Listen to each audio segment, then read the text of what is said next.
गढ़वाल विश्वविद्यालय में आज छात्र संघ चुनाव के नामांकन का अंतिम दिन रहा, जिसमें 16 नामांकन हुए।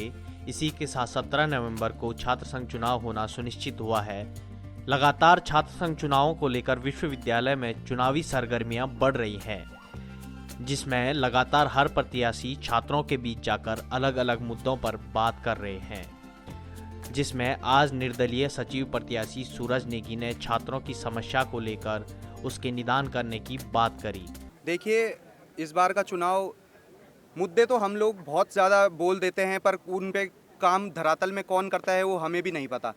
कई छात्र नेता मुद्दे अपने बोल देते हैं पर वो काम नहीं करते हैं। मेरे मुद्दे सिर्फ इतने ही है, जैसे मैं चाहता हूं कि इस विश्वविद्यालय में पढ़ाई का जो स्तर है वो बढ़े, तो इसलिए यहाँ पे प्रोजेक्टर लैंप तो प्रोजेक्टर तो लगे हुए हैं क्लास में, बट वो प्रोजेक्टर चलते नहीं हैं। टीचर का आधा से ज़्यादा समय चौक से ब्लैक बोर्ड में लिखते लिखते चले जाता है। बट अगर प्रोजेक्टर की सुविधा अगर छात्र छात्राओं को मिल जाए तो मैं समझता हूं कि उनका समय भी बचेगा और उनको बहुत अच्छे से समझ भी आएगा। दूसरा मुद्दा ये है कि इस गढ़वाल विश्वविद्यालय में जो श्रीनगर से चौरास बस जाती है वो पूरे कैंपस के अंदर तक नहीं जाती है। मेरी प्राथमिक मांग यही रहेगी कि छात्र छात्राओं के लिए पूरी जो बस है वो पूरे कैंपस के अंदर तक जाए। और कई मुद्दे हैं, अगर छात्र शक्ति मुझे कुछ भी करने के लिए बोलती है, मैं तत्पर उन लोगों के साथ कंधे से कंधा मिलाकर खड़ा रहूंगा। बहुत बहुत धन्यवाद। उसमें उन्होंने छात्रों के लिए स्मार्ट क्लास की बात कही। वहीं बता दें कि AIDSO से सह सचिव प्रत्याशी रंजना ने विश्वविद्यालय में पूर्व में छपने वाली पत्रिका निर्झरी के प्रकाशन पर जोर डाला। यहाँ सेंट्रल यूनिवर्सिटी में 4 साल से कैंटीन बंद पड़ी हुई है और हमारा पहला मुद्दा और जेन्युइन मुद्दा यही है कि कैंटीन यहाँ की खुलनी चाहिए। इसके अलावा शैक्षणिक माहौल यहाँ बनाने के लिए जो पहले निर्झरिणी पत्रिका यहाँ चलती थी वो भी कोविड के पहले बंद हो चुकी है, उसका प्रकाशन भी नहीं इस यूनिवर्सिटी में हो रहा है।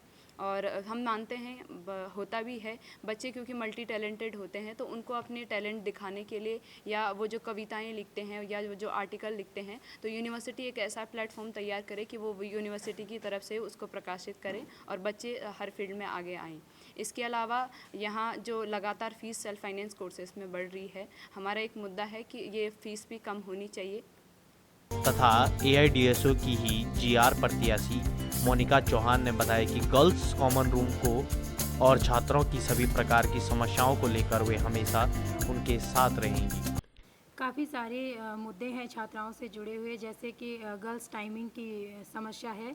तो बहुत कम टाइम में ही गर्ल्स को मतलब हॉस्टल में जाना पड़ता है, तो उनके लिए टाइमिंग बढ़ाई जाए, 8 बजे तक की टाइमिंग रखी जाए।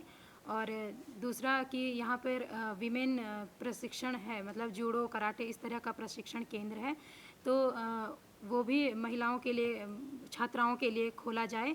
और तीसरा गर्ल्स कॉमन रूम यहाँ पर है, तो उसको भी मतलब सुचारू रूप से चलाने का प्रयास करेंगे। वहीं हिमालयन संगठन के उपाध्यक्ष प्रत्याशी चैतन्य कुकरेती ने PV बस सेवा को लेकर सुचारू रूप से करने की बात कही, जिसमें बस बिरला से चौरास परिसर तक चले।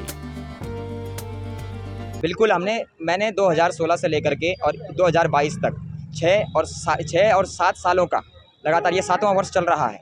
इस दौरान इस गढ़वाल विश्वविद्यालय के दोनों परिसरों में, बिरला में और चौरास में जितनी समस्याएं हैं उन समस्याओं का डेटा कलेक्ट किया। मैंने उनका समाधान भी कलेक्ट किया है। उसमें जैसे आपने कहा कि बुक्स की शॉर्टेज है, मैं कह रहा हूँ कि बुक्स तो है ही नहीं। और बुक्स कौन सी वाली नहीं है, आप अगर लाइब्रेरी में जाएंगे तो आपको लाइब्रेरी में जो बुक्स का जो एडिशन मिलेगा वो एडिशन 1960 का और 1980 के बीच का एडिशन आपको वहाँ पर प्राप्त होगा। यानी कि 2000 से पहले का, 2000 से भी बहुत पहले का, कई दशक पहले का। अभी वर्तमान में हमारी जो मुद्दे हैं और मैंने जो सोचा है वो ये सोचा है कि जो लाइब्रेरीज़ हैं सबसे पहले तो उन्हीं को अपडेट किया जाए, क्योंकि एकेडमिक के बेस पर मैं चुनाव लड़ रहा हूँ। मैं एक एकेडमिक का छात्र हूँ और एकेडमिक के ही बातों पे चुनाव लड़ रहा हूँ, तो सबसे पहले तो उन लाइब्रेरीज़ को अपडेट किया जाए।